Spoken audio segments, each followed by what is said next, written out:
First, you must realize that you have no idea before you can know the idea. We scan across all the frequencies if we want to learn anything new.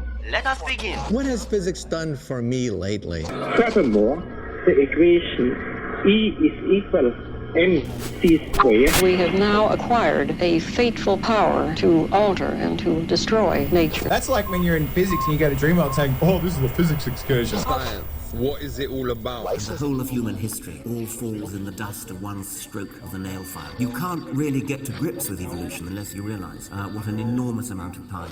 Our own planet is only a tiny part of the vast cosmic tapestry, a starry fabric of worlds yet untold.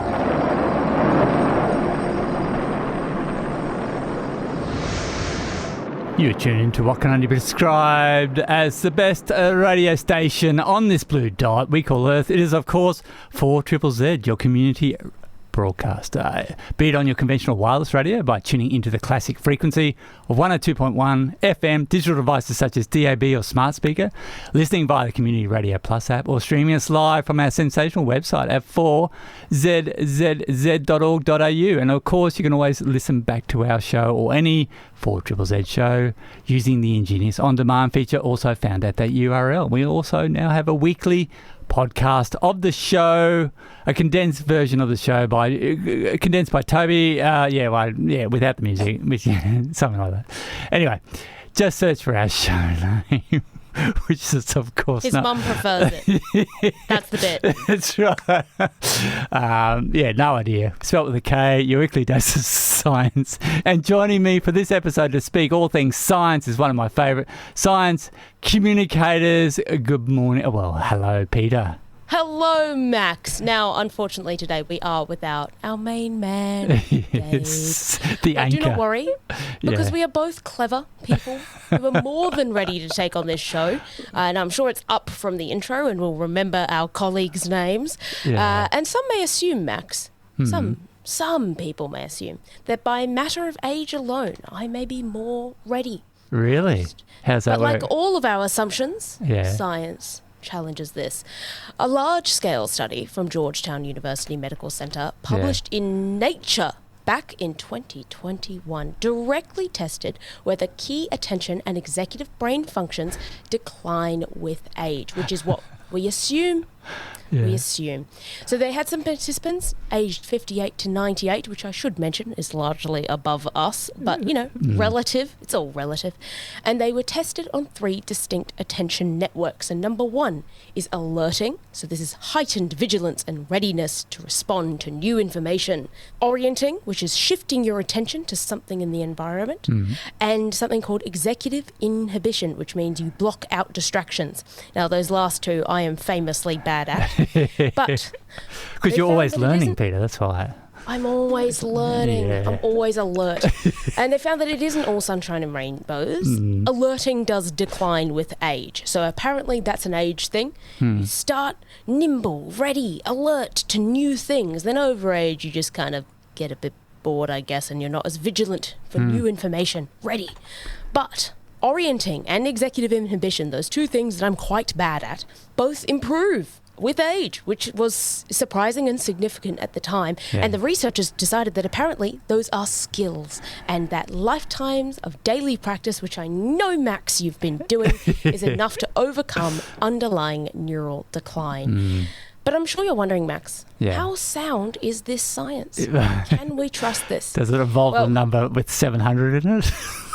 One of the things we always look at, especially with health studies, is sample size. And Max, what was that number again? 701, I think. 702 participants was how many people this study looked at. Plus or minus 1. And this is our 702nd show, which will be an absolute banger, I am sure. I'm talking something very weird that scientists have done to fish yet again.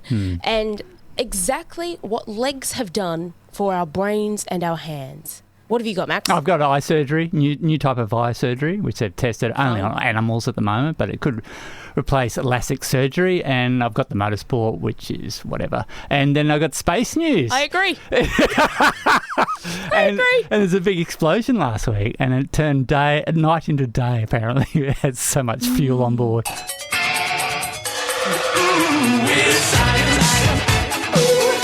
You're left-handed, right?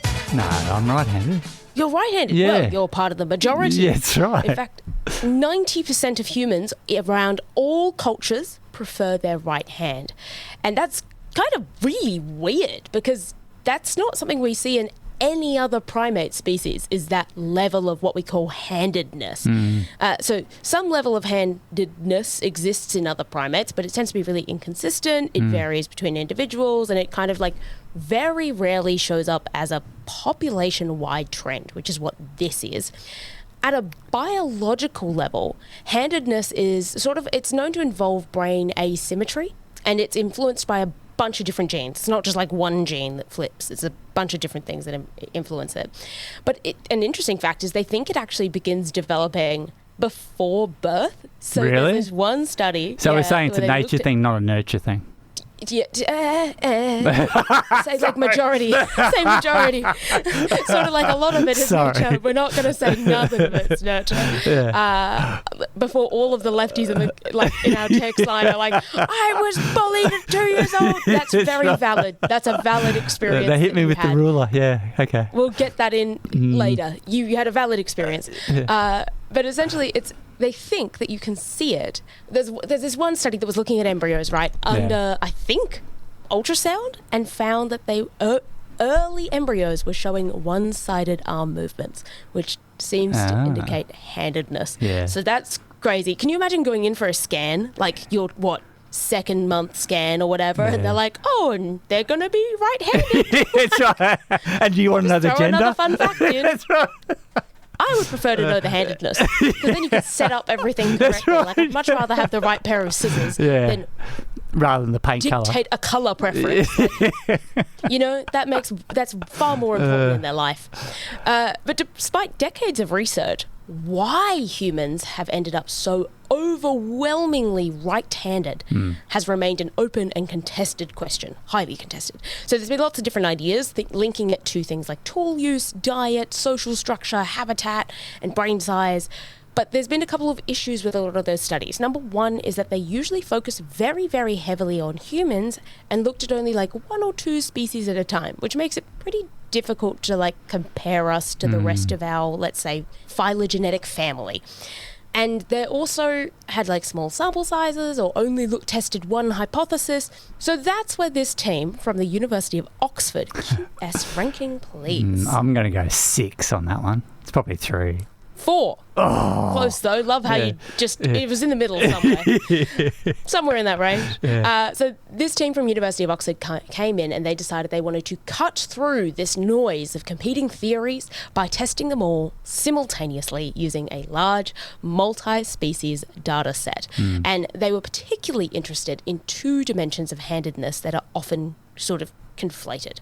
So one of them being direction is what we're going to call it. So does the population of individuals trend towards a right-handedness or a left-handedness? So the direction of the handedness. And the second one is the strength of the consistency of the preference. Yes, that's a good one. Yeah, okay. So I prefer my right hand. I'm very right-handed. Yes. My left hand is useless at many fine motor skill tasks. So you don't want to break your right arm. Is that what you're saying? Or? No, and I've broken my right thumb before, and it was terrible. I lost marks at school. The dark years. They couldn't read my writing. Whereas some people, and oddly, and we might get into this later, a lot of left-handed people are ambidextrous. Yes. Or some people are ambidextrous. Most of them happen to be left-handed dominant. So this is about how strongly you prefer your one hand, and then direction is which hand you prefer. They also decided to look backwards in time. So they were looking at extinct human ancestors, trying to see when this arrived, where it arrived, which of our ancestors had it, how much they had it. How did they tell all that? Of that sort of stuff. Just by the size of the arm, I guess. You could do, I think it was bone density is one of the big ones. So from an early age, if you start using your right hand more, you'll or if they had a pencil still in there or something. I mean, I don't know if early hominids had pencils. I think language was a little later than that. The written language came a while might have a later. hammer in there, or an axe or something. A stone use tool was a thing, seeing how the tools were made. But I want to stress we're going into like apes and like not just like Egyptians, Max. We're going way further back than that. Okay, I need you to reset where your brain is on the age of this. I only go back to Roman times. That's all. And then that stops. And you're like, well, it was monkeys, then Romans. That's right. And now modern years in between civilization. there for the Greeks, I guess. Exactly. Yeah. Well, so they essentially grabbed data from a bunch of existing studies and then compared the data to each other, which is interesting. The data came from 2,025 individual primates across 41 anthropoid species. So that's quite a lot, actually. And they were all doing the same task, so it was very they were able to, measure it. So then they looked at a wide range of variables about why. So the body mass and brain size, diet, composition, tool use, habitat, yes, social structure, locomotion, which means like, how do you move? Do you climb? Do you crawl? Are you bipedal like us, where you walk on two legs?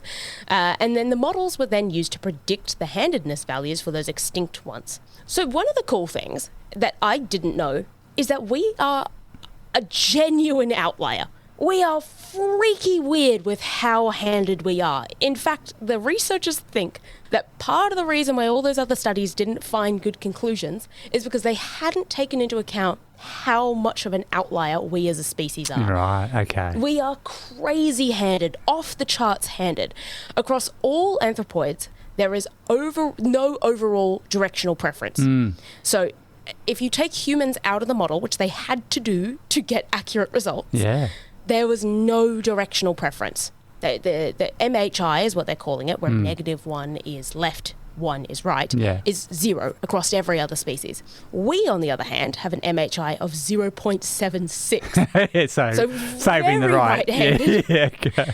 And it's the highest of any species they tested. Yeah. And so they had to take us out to get the rest of the results so that their model could work, because we are just so weird and freaky.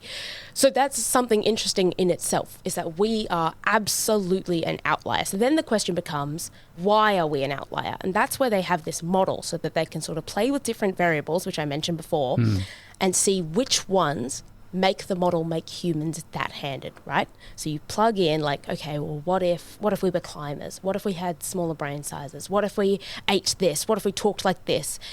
Those sorts of things, and then see which ends up making us us. And the two things that made the model get it right were when they added locomotion, us walking on two legs, and how big our brains are. But that's sort of interesting because those two things came at different times. So they think that they brought different things. Which came first? So walking, I guess. Walking came first before brain size.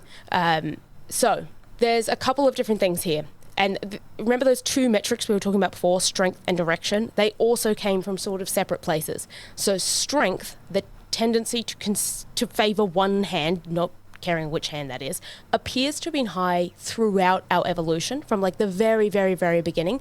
It's even found in other tree-dwelling what are we called? Hominins?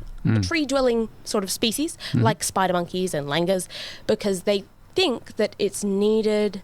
What happens here is that when you use two limbs as a preference and you free up other two limbs, they become free to do fine motor skills, so tools and stuff. So as soon as you evolve to only needing to use half of your limbs for moving, the other half becomes specialists, which is, if you think about us, kind of what it is. Yeah, exactly. For most people, their feet are not specialists, your hands are. And then the other one is direction, so the bias towards the right, which is significantly more recent in our human development. It's specifically human as well. This did not happen early in hominids. This was just us. It's only with the genus Homo and our increasing brain size. So let me talk you through what's really happening here. It's a two-stage model. Stage 1 is what we've just been talking about, where bipedalism freed our hands. We started walking upright, and then our arms weren't needed to move us around, so we got other uses for them. We started doing other things. We were able to do specialized they call it asymmetric hand use, which is essentially things like, imagine patting your head and rubbing your tummy. Yeah. We can do two different things with our two different hands at the same time. That's not actually super common for things that just use their limbs for locomotion. It's usually kind of symmetrical. We are asymmetrical. We can do lots of different things. Like driving a manual car, basically. Yeah, that's a good example of two different things with your two different hands. And so that's really useful for tool use, manipulation, gestural communication, being able to use two different hands for two different things. And that made us more handed, basically being able to isolate a hand and having a hand that is better at some things than the other hand. Now, the next thing that happened was brain expansion. So as the genus Homo evolved, increasingly larger and more complex brains, hemispheric specialization intensified. So that's where one half of your brain has certain functions and the other half has other functions. Now, this is not feeding into that idea that right brain does this and left brain does that.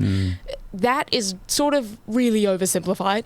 Essentially, your brain hemispheres do have specialist tasks. But in my mind, the way I see it is we have evolved to be so brain dependent. Thinking is our main thing. The reason our brains are so wrinkly, right, is because we've had to stuff more cranial matter into a very small amount of space. And so the way I think of it is we're essentially doing the same thing with hemisphere like spatialization, where you put things in different hemispheres. It doesn't really make sense to put it in both, so you put it in one. One of your brain hemispheres becomes a specialist in that. And so the same thing happened with our hands. As you keep learning, you have to find places to put it all, and at some point you've got to pick a side. So for us, the left hemisphere of our brains, which controls the right hand, by the way, so left hemisphere, right side of your body, is more dominant for language and fine motor control, which is what drove the direction towards right-handedness. So as humans as a whole developed fine motor skills on the left side of our brains, we become more dominant on right-handedness. Now, the paper argues that these two factors didn't work independently, but synergistically. So bipedalism allowed us to sort of have this idea, and then brain growth locked in that direction of like, yes, we're going to do this, and we're going to go this way. And they could actually use their model to test this, which is really cool. So have you heard of the hobbits? Not the Middle-earth ones, the extinct hobbits. Yeah, tell me more. Okay. Oh, yeah. Yeah, so they're an extinct Homo species. Right. I think they used to live in PNG. And in comparison to us, they had a much smaller brain, like for their body size, and were still climbing in trees quite a lot. So they weren't quite up and about bipedally yet. Yeah. And both would point towards, with this theory, weaker directional handedness. And that is exactly what the model predicted, which proved the connection. Yeah. And what's really interesting to me is that other animals kind of seem to back this up, at least on first glance. They haven't looked into it. It's like going to be the next thing. Animals like parrots and kangaroos and wallabies also have similar limb preferences. So if you look at wallabies, they'll often use one hand to scratch or, move their limbs. Their arms are freed up. And they have all of those animals focus heavily on one set of limbs for moving around. Yes.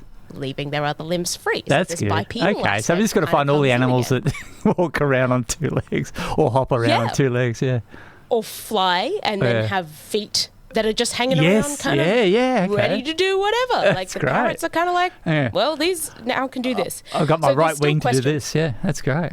Well, right foot. Their wings are for locomotion. I need to be clear here. That's right. They don't walk around. Yeah, that's right. Yeah, it's the limbs that are not used for moving around. Yes. But there's obviously some big questions here. So 10% of the human population still remains left-handed, and they have found genes that do seem to show, indicate when someone would be left-handed. But then the question is, why has it stuck around?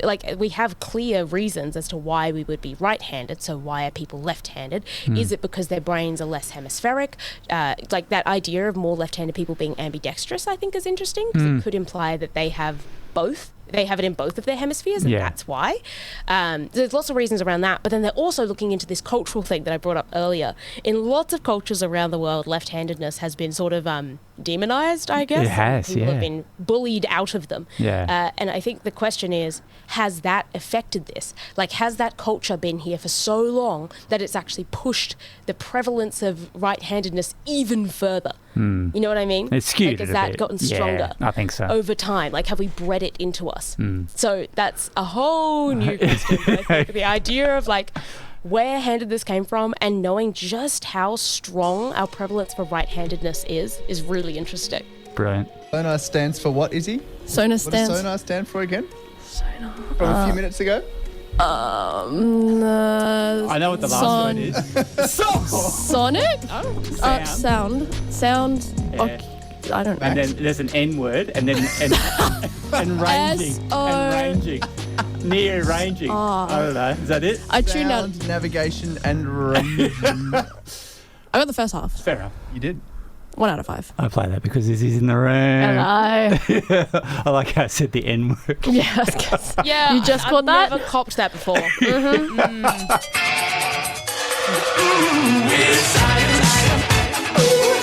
Go Max! Researchers from the University of California, Irvine, Oh gosh. QS ranking. Like, USC, so 142. Yeah. 220. Yeah, Izzy's closest. 293. Oh damn. There you go. Are developing a technique that could one day replace LASIK eye surgery. The new technique uses electricity rather than lasers, known as electromechanical So reshaping. just like shocking people in the eye. That's right. Nice. You will Can you see. feel it? Can you see now? Yes. The light. Electroshock See therapy, the they've light. just like renamed it. And it's called EMR, and it works by temporarily softening the cornea so it can be moulded into a new shape without any cutting. To understand why this matters, it helps to know how LASIK works. The cornea is the clear, dome-shaped surface at the front of the eye. It focuses incoming light onto the retina. When it is the wrong shape, vision becomes blurry. LASIK fixes it by using a laser to permanently carve away tiny amounts of tissue. It is effective, but it can cause dry eyes, glare, and long-term weakening of the eye structure. Chemistry professor Michael Hill, not the jeweler, put it plainly. Thank you for clarifying. Yeah, I was really confused. LASIK is just a fancy way of doing traditional surgery. It's still carving tissue. It's just carving with a laser. The discovery came about by accident, according to Dr. Brian Wong, a surgeon at UC Irvine, who was studying how living tissues behave as multiple materials. The cornea, like cartilage and skin, is rich in collagen, which is a protein that holds its shape. When a mild electric current is applied, it temporarily shifts the tissue's acidity level, loosening its molecular bonds just enough to make the tissue flexible. Reshape Like it. hitting a non-Newtonian fluid. That's all I'm imagining is like a cornstarch slurry and someone like whacking it. Basically, I guess. I don't know. Reshape it, let the acidity return to normal, and the tissue stiffens again in its new form. To test this on eyes, researchers created platinum contact lenses shaped to match a target corneal curvature. Rabbit eyeballs were placed in a saline solution and a small electrical current was applied. Within about a minute, so 60 seconds, similar to the time LASIK surgery takes, the cornea conformed to the new shape. Crucially, the cells remained alive throughout the process. Out of the 12... Oh, what happened? I don't know. What? It must be... Where were these eyeballs from? So many questions. Rabbits. They're rabbits. No, wait, but like, are they attached to the rabbits? No, too? I they're assume out of not. the They're in a rabbit. bowl. They're out of the rabbits. Oh my god, this is not a cruelty-free podcast. Wow. I don't think we've claimed to be. To be no, fair. fair enough. Science. That's crazy. Imaging studies also showed the cornea's collagen structure stayed largely intact with no significant loss of transparency or tissue damage. Researchers also found a potentially exciting bonus. The same technique appeared to reverse certain types of corneal clouding, a condition that currently often requires a full transplant. The team is now developing smarter electrode lenses capable of monitoring corneal shape and hydration in real time during treatment and exploring applications beyond the nearsightedness to include other vision conditions and even cartilage reconstruction. Scientists are careful to manage expectations. The procedure has only been tested in isolated rabbit eyes, not in living animals or humans. Longer-term studies are still needed. As Professor Hill acknowledged, there's a long road between what we've done in the clinic, but if we get there, this technique is widely applicable, vastly cheaper, and potentially even reversible. I'm interested about how they're relating it to LASIK surgery, because I feel like I've heard of contact lenses that essentially do the same thing, where you wear them overnight and they reshape your cornea. They do, yeah. And then you take them out in the morning and you've just got vision that I guess gradually declines throughout the day, but like you shape your eyes. So over a month or so. Yeah, that's true. Yeah, similar sort of thing, but this is way quicker. Idea? Yeah, well, okay. but that's just a permanent, long. Yeah, true. Anyway, because my nephew did that and restored his vision. So yeah. Anyway, that's cool. That's very cool. Yeah, they say LASIK still remains the standard, but they're hoping that EMR might become a thing eventually. Peter? I just said it was sick. I think it's weird. Double cool sick. Science. You know, the iPad generation, criticisms there. Gen Alpha. And they found that babies and toddlers exposed to television or video viewing may be more likely to exhibit atypical sensory behaviours, like being disengaged, disinterested in activities, seeking more intense stimulation in the environment. A lot of these things that we think of over the airwaves. We have a small little They're coming base. to get you, Gabe. They are coming to get me. All those iPad kids. They found your lair. They want their iPads back. Yeah. Do you know what tuna is? Fish. It's fish! Thank God someone's working on this. I don't know what I'd do without it. Fish are friends, not food. Great start. Gabe, what does a cat say? Yeah? Max, what does a chicken say? Cluck, cluck. And Izzy, what does a shark say?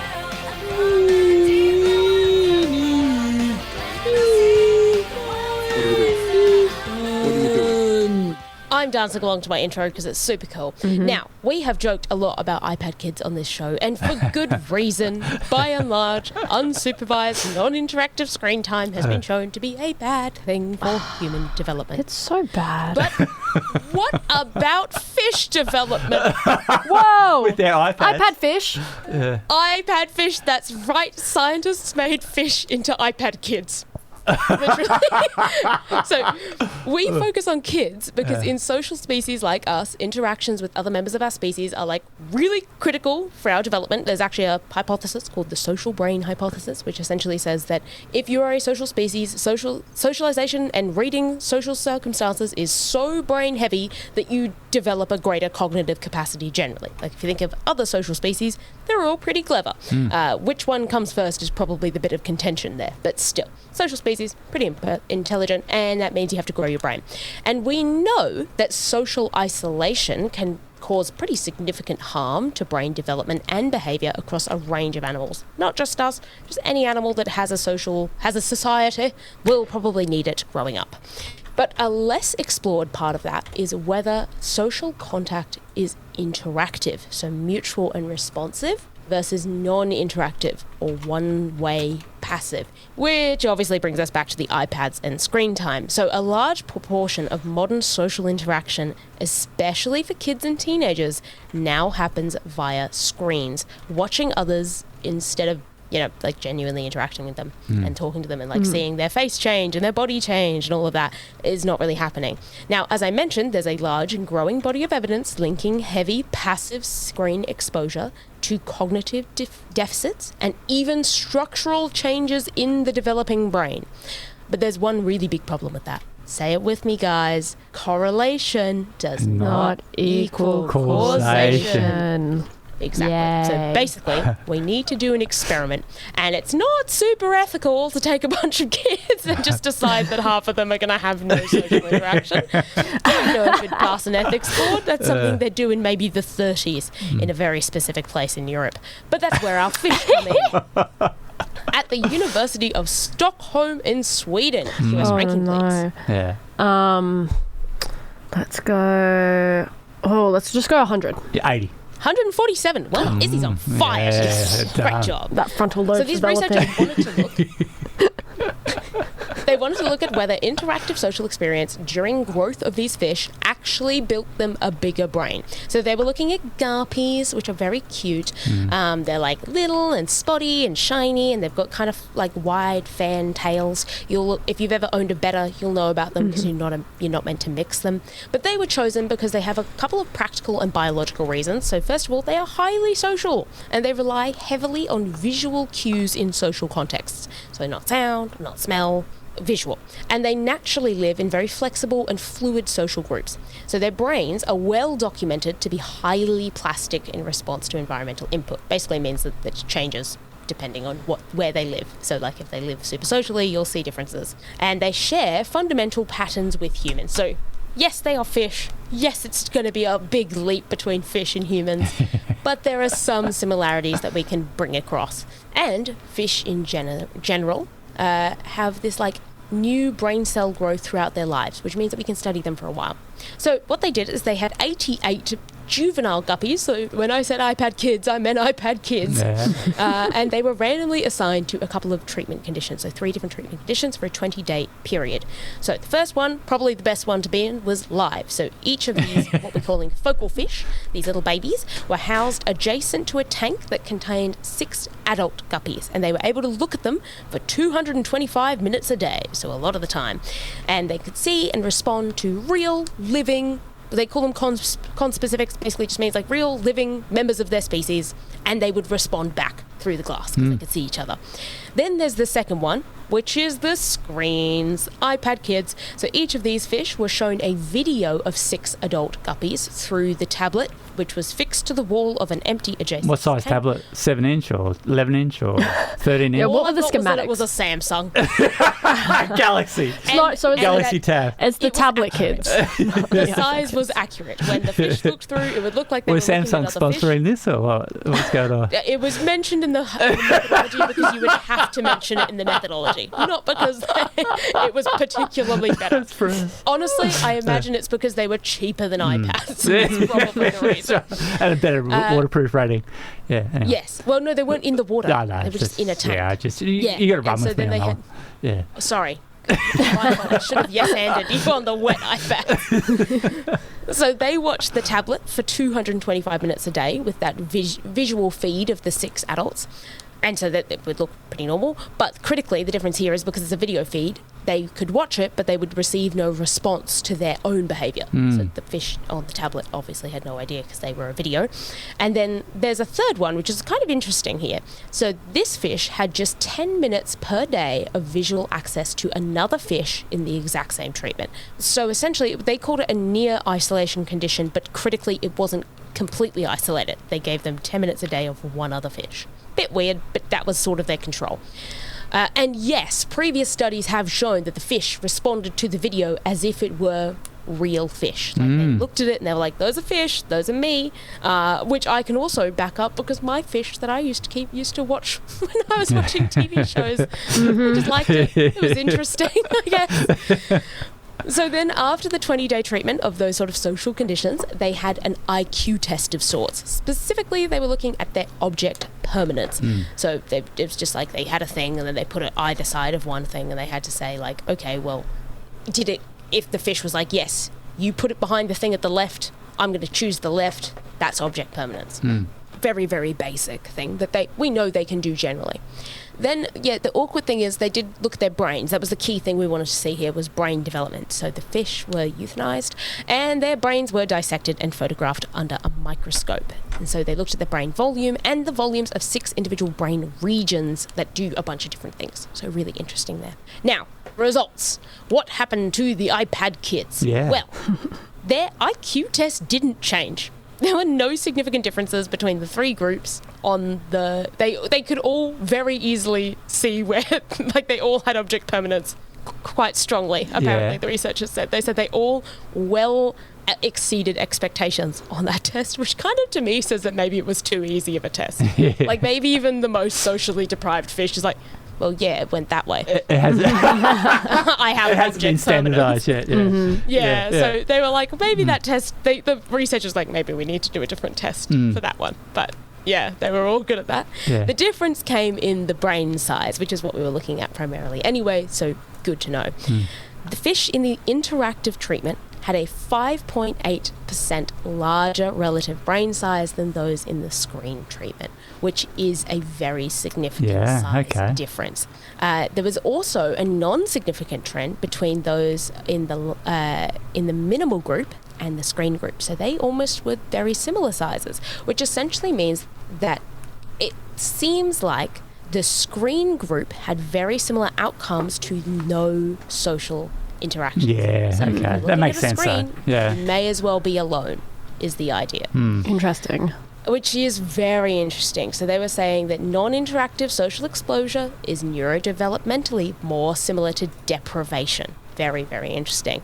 One really weird finding they had, though, was when they were looking at the relative brain sizes, a lot of the difference in size for those in the live treatment came from their olfactory bulbs, which, if anyone's been listening recently, you'll know that that's where you learn to smell. That's how your brain smells. And yes, fish can smell. They have an ability to do that. It's weird, though, because they couldn't smell. Those live fish were in another tank, so it's not like they could smell them. That was the only difference in the lives. So they were like, okay, well, maybe that region of the brain is a highly plastic, and maybe that's the bit that's developing for this social thing. Maybe it co-develops at the same time, and so if you don't have social interaction, you don't develop your smell. And so they were like, wow, maybe this is really closely related, which is interesting because in human brains, we know that the olfactory center is highly plastic until your old age and has a lot of impacts on aging and memories. Intelligence and totally. memories. Yeah. So I thought, from my perspective, that was a really interesting crossover. And then I'm like, oh, scent is coming into this, even though there was nothing there was no difference in their smell. But the main thing that we know here is that interactivity matters. And it kind of is like, I guess most people listening would be like, oh, well, that's obvious. We've known this for a long time. And yes, we have, but we haven't been able to experimentally change it. There's all these other variables that come into it when we're talking about kids in real life. You know, there's culture. What are they watching? When are they watching it? All of that gets taken away here, and we have an experiment where the only difference is whether it's on an iPad or in real life. And it was that interactivity that was the feedback that they needed to be able to grow those social interactions, which is really, really cool. Okay, we'll leave it there. Thanks, Peter. You're tuning to 4ZZZ, and the show is No Idea with me, Max. We've got Maximillian, we've got Issy. Let's do it. Single press overtake, stay in scenario 7. You push me off the track. I think you have to leave a space. All the time you have to leave a space. Go on. Get it, Kel. Get it. Woo! Yeah, you don't need to tell me that. Max, we're in this together, mate. Head down. Come on. Yes! Great job, guys. That was hard work. Oh, that was hard work. This weekend, McLaren, we're talking F1 here, by the way, is celebrating their 1,000th Grand Prix race. Now, if you look on... only 900 races ago was their 100th, yeah. And you look on Reddit and you get all these people saying, well, technically, it's their 999. Yeah, I saw that. That's right. 998th race start, I think it was. Do people not know what a Grand Prix is? Yeah, exactly. It's the internet. All current and former winners with McLaren are invited. Doing the maths, the invitations should include current drivers, Norris and Piastri, along with previous winners such as Ricciardo, Button, Hamilton, Kovalainen, Alonso, Raikkonen, Montoya. You think they'll invite Montoya? Seriously? Probably not at the moment. No. Coulthard. He'll be there anyway, surely. Hakkinen, Berger, Prost, Watson and Fittipaldi. So this should be an interesting lineup if they all rock up. So, what are your thoughts? And they got a new livery for their race this weekend. Yeah. And it's just papaya. It's a surprise. It's papaya on black as opposed to black on papaya. With the number 1,000 written on the side pod. Wow. They're really mixing it up in McLaren at the moment. I hear Zach Brown personally picked that. Signed off on it. Yeah. That was his. Came out of his Photoshop. Why don't they just do a nice golf livery that they did like in the 2021 or the chevrons or the Ayrton Senna in 2024? That was a great, the almost the Aussie colours or the Brazilian colours on it. So, you can start writing that email to Zach Brown, Max. Yes, sure. Do you want to tell us about Williams, Maximillian? Yes, James Vowles has laid down the law. He is saying that Williams will be back to championship winning form in 2030. So 3 years. So put that one in your calendar. So have they told their drivers that? Because Carlos, every interview is like, we're gonna go for P3, we're gonna go for pole position, and Alex Albon's like playing golf or something. Yeah, or running over groundhogs. Yeah. And they're blaming the Groundhog Day thing really wrecked their chances of securing a title anytime soon until 2030. What the hell? I thought it was just like winter was longer or something. I didn't know that. Apparently, the championship winter goes on longer. Far out. Finally, the FIA are putting their foot down. They got some new F1 power unit regulations being enforced this weekend. The first one is the mandatory Rev 1 engine maps, which apparently is the FIA has mandated a new engine mode that limits maximum electric deployment. Under standard regulations, the MGU-K electric motor delivers maximum power up to 290 kilometres per hour. In Monaco, this power starts tapering off at 200 kilometres per hour and cuts off completely. So they're not going to 290, just 200, and completely cuts off at 300 to prevent excessive top speeds because they wouldn't want to be dangerous in the tunnel and on the pit straight. So, yeah. I mean, as I understand, it's pretty hard to get to 8th gear in that tunnel anyway. Anyway, let alone the straight. Engine compression will also be checked. The FIA has closed a loophole that Mercedes exploited that allowed them to run a higher compression ratio when the engine got hot. So the mandated 16-to-1 limit will be tested when it's both hot and cold. Like Katy Perry. Yeah. There you go. Have we got any women in motorsport Do we news? have women in motorsport news? Do we have women in motorsport news? Yes, we do. Yeah. Abby Pulling has just gone ahead and been the first woman to win a GB3 race in its entire history. Yeah. She was, of course, the 2024 Formula One Academy Drivers' Champion. She's competing in the GB3 Championship, which is a single-seat racer based in the UK. She's representing... The GB gave that away. Yes, I think so. For Rodden Motorsport, alongside her work as a Nissan Formula E sim driver. So she has done it was a fantastic weekend for women in motorsport, with Susie Wolf chiming in and so many other current F1 and past F1 Academy drivers also congratulating her. So huge win. And Susie Wolf talked about how this is F1 Academy has given the opportunity for women to kind of branch out into other championships. So it's really lovely seeing her obviously dominate in that area. So very exciting weekend. Making her own era. Yeah. So Abby Pulling, first woman. Yeah. MotoGP happened on the weekend. Peter, like there's a Mugello circuit in Italy. Marco Bezzecchi and how do you say George in Jorge Martin were first and second riding for Aprilia. Third went to Francisco Bagnaia riding a Ducati.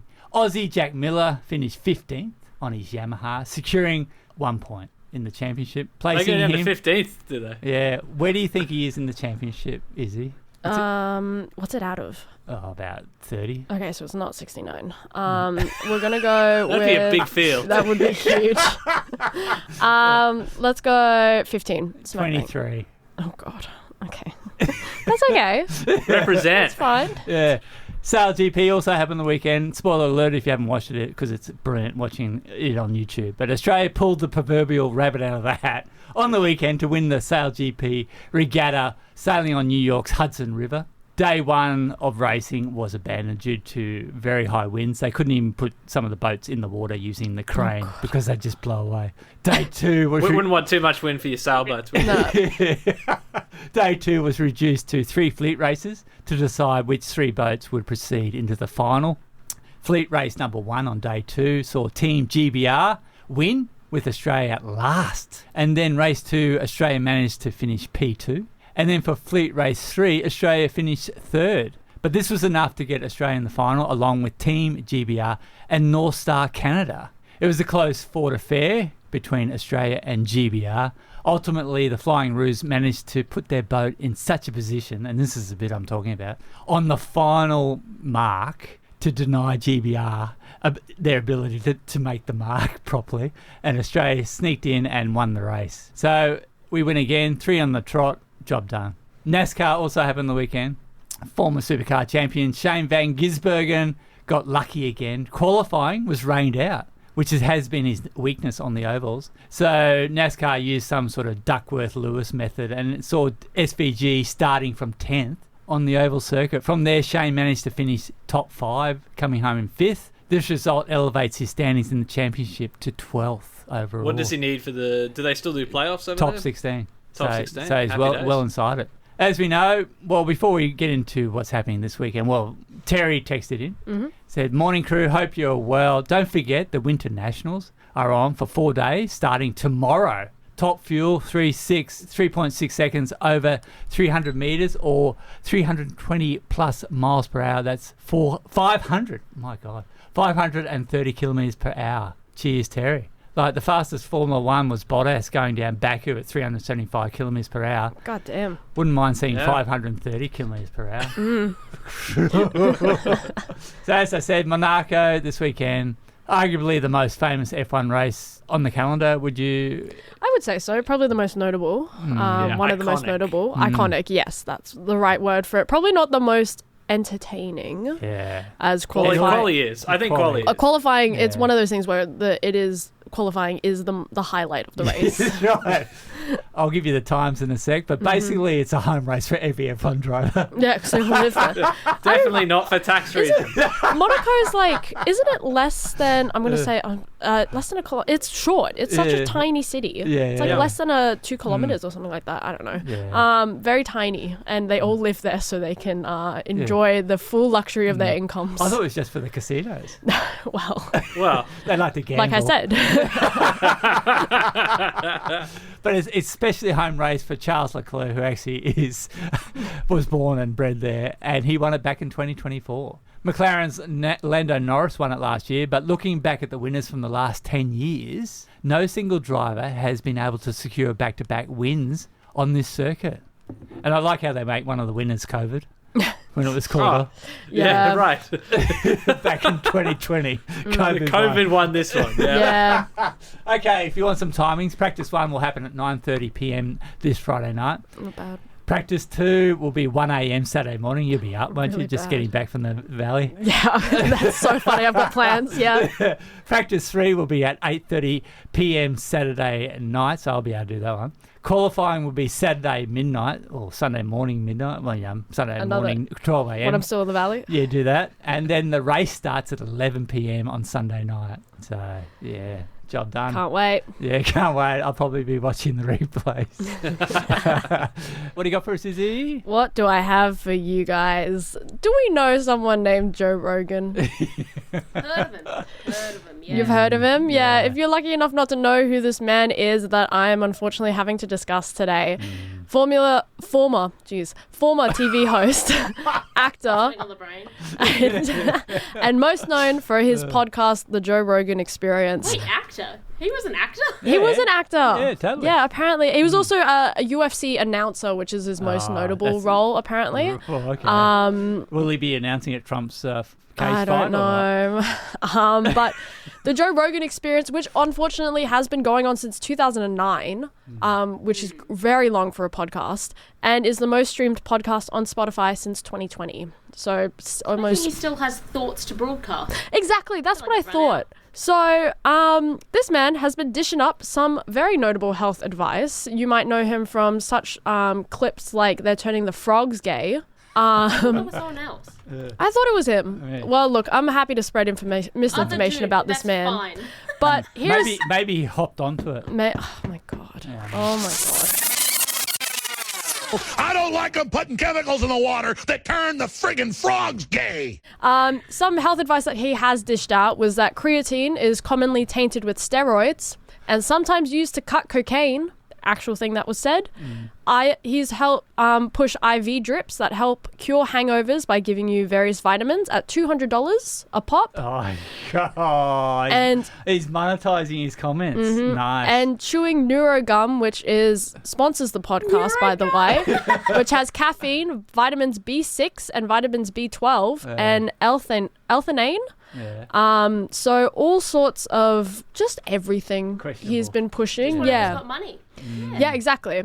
So as you can imagine, it's not a surprise that this guy has been in the science news recently, but twice in 1 month is a little crazy. Because I had deja vu this morning opening up my emails and seeing Joe Rogan in the science news again. So we're going to talk about this.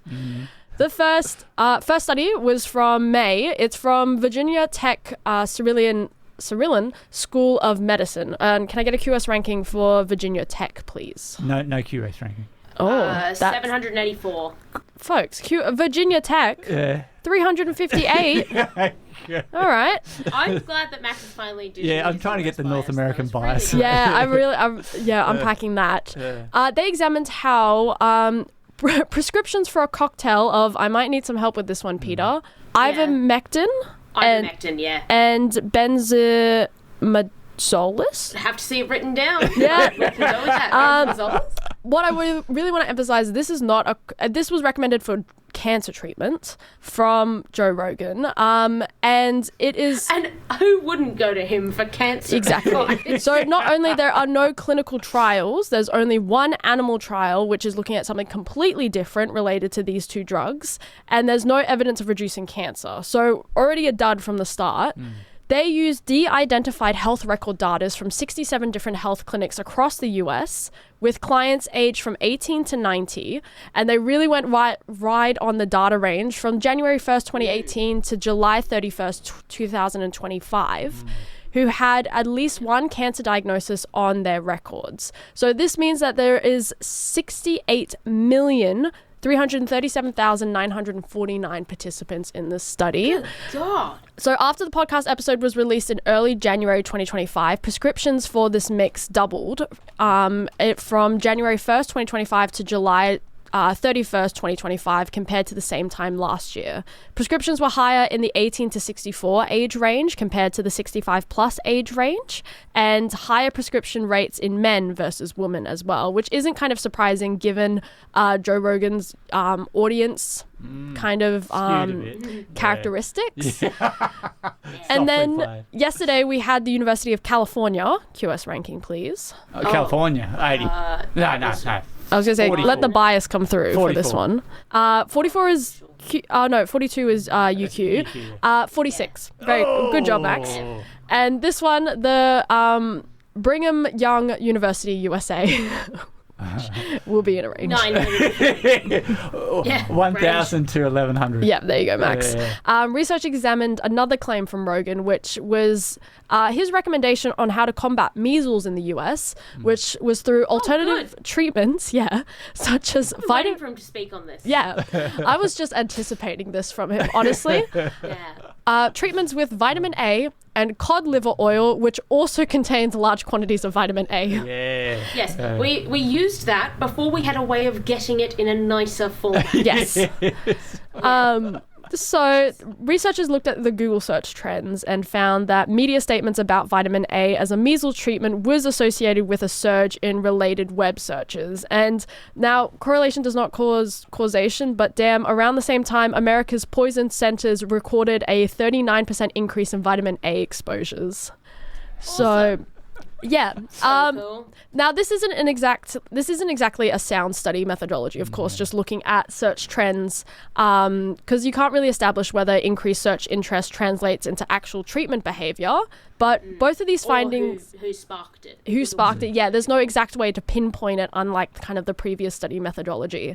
But both findings kind of point to larger trends with the media's influence on health-seeking behaviors during like public health emergencies, such as measles outbreaks, But also cancer treatment as a whole, especially in the US, is known to be quite proportionately very expensive and very extreme. So it is very interesting seeing these types of trends as people are moving towards more alternative treatments, especially in the kind of cost of living environment that we're in at the moment. So this is just your gentle reminder as we head into cold and flu season to get your data from verified sources. Well, I think it's interesting because in Australia, like in the US, they don't have any laws that prevent the advertising of pharmaceuticals through normal means. And if you've ever been there before, like I have, it was a real shock. I was a child and it was still weird to just see prescription medication advertised on TV, and it's like, go ask your doctor about this. Like,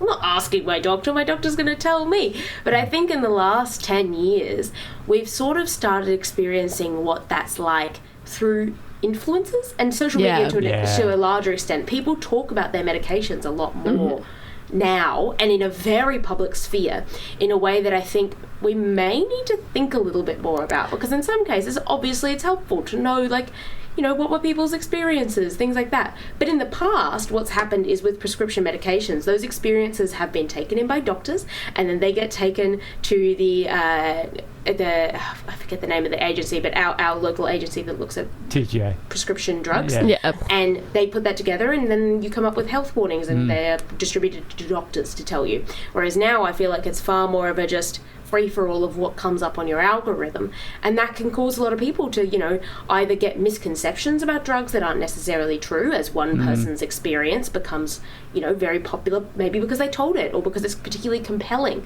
It doesn't mean that it'll happen to you, but it did happen to them. So all of those things, I think, have kind of changed this into a, you know, previously we wouldn't have seen that have an effect in Australia.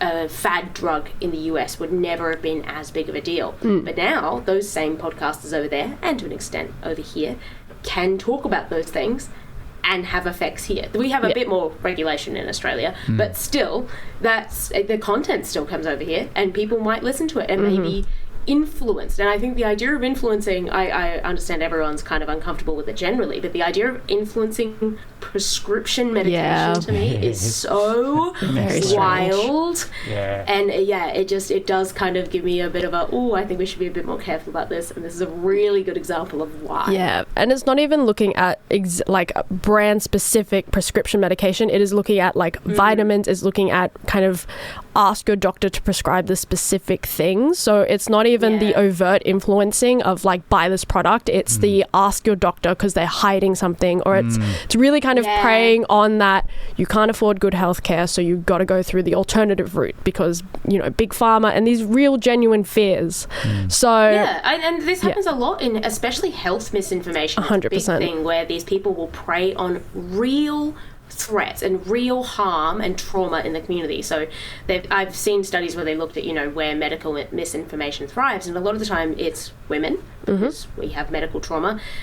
People of colour have a lot of medical trauma from not being believed. So it preys on people who already have mistrust, valid mistrust of the system, and blows that way out of proportion to gain something from them, which I think is really harmful in ways we haven't quite unpacked yet. So this is just your seasonal reminder that maybe podcast is probably not the best place to get your medical advice, and we have plenty of different options here in Australia.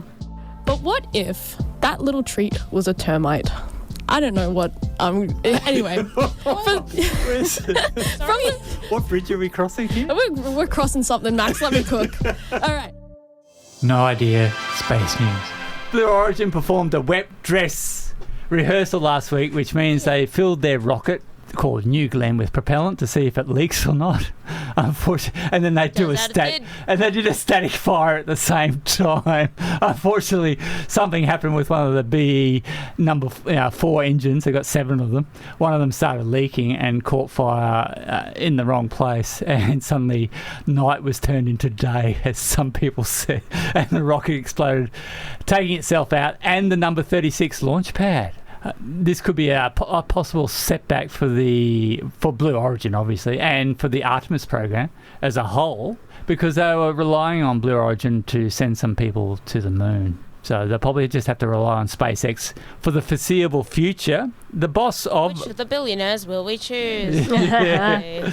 Blue Origin boss said that it wasn't too much damage. Like the reservoirs holding the liquid natural gas and the liquid oxygen and the hydrogen which they used for the second stage were all intact after the big explosion. Well, that's good. It would have been a lot bigger otherwise. This was a crazy thing to witness on other people's... I saw footage of Ring cameras around the area as people were like, oh, the second sun has just opened up. And now it's passed. That's it. Oh, I was meant to have this thing. What am I doing today? Reverse eclipse. Reverse eclipse, yeah. The sun is actually in the room with us right now. Yeah, it's just decided to come back for a bit. Yes. Last week, especially if the hydrogen was there. Oh my goodness. I was talking about the moon base, and I would talk about it this week. And that's it will be America's and humanity's, is what they're saying, first outpost on another celestial world. NASA plans to build the moon base in 3 phases. Phase 1, which runs through from now till 2029, will gather detailed information and secure reliable access to the lunar surface, which means, like Blue Origin set that back a little bit. But Gotta make a taxi. And then the... Phase 2 runs from 2029 to 2032, and we'll set up the base's initial operating capability. And then Phase 3 will be, which runs from 2032 far into the future, they said, will achieve semi-permanent crew presence on the moon. Your thoughts on settling on the moon? Anyone? That's not for me. It doesn't really have an ocean, which is kind of my big thing. Yeah. It's got no ocean. That's so real. It's my big problem with the moon. Has been forever. No ocean. No ocean. Yeah, if they brought in ocean, then maybe. It's okay. Then maybe. Yeah, next moon upgrade, I might be interested, but they'll patch it in the next one. Yeah. 2.0. Okay, I'm going to play this. What happened to the X-37A? Well, Then we don't talk about that. Asking the big questions. Yeah, there's just a red dot on my head as you talking. It must be like 2 or 3 years after that sting, and here I am still. So it's just evading the dot, moving back and forward. I'm dodging it. We're going to talk about another X-plane called the X-59. And this is NASA's attempt to have a supersonic aircraft fly without the supersonic boom hitting on land. Now, famously, Concorde could only fly, which is the other supersonic plane, which passenger jet. They could only fly on the ocean and go supersonic, and on land they weren't allowed in America. So, right, because it doesn't matter if you supersonic boom fish. So we all know noise pollution's not important in the ocean. True. Oh God, don't start me there. Now NASA has placed. I'm thinking of the blue whales now. To test, NASA has placed microphones along its flight path.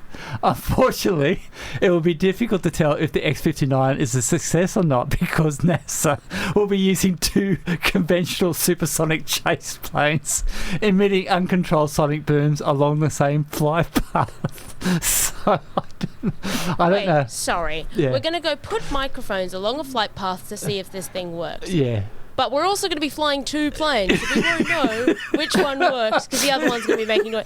Just fly them on different days. Like, is the calendar not an option? They want to observe it in real time, that's all. So fly the other one later. Yeah, they will. Eventually it's very fast. I'm sure you'll have an hour they'll or so. get to the stage when they're all doing that. What is the independent variable that makes No Idea tick? That's what I want to know. You tune in to 4ZZZ and the show is No Idea, but not for much longer. Sign us out, Peter. Is in fact all we have time for on the show today. Thank you, Max and Izzy, for your stories. If you haven't had enough No Idea, and I can understand how you'd feel that way, you can listen back to this show or a couple of our others with all of the music on 4ZZZ.org.au, or for Max's mum's favourite version of the show without the music and masterfully edited by Toby, just go to any podcasting platform and type in our show name. That's No Idea, no with a K. Get it like you know something. And now we have no idea. Yeah, that's the visual pun audio platform. Difficult, no with K. And it's also our handle on social. So you can hit us up on most social platforms and we'll be there. And you can see little clips of the show and figure out what our faces look like. Hopefully that doesn't scare you. We will be back in your airwaves at 10 a.m. Wednesday next week. Between now and then, electrocute your eyeballs if you're feeling experimental. Limit your guppy's screen time. And don't take health advice from male podcasters. We'll speak to you next week. See ya. I'm a goddamn marvel of modern science.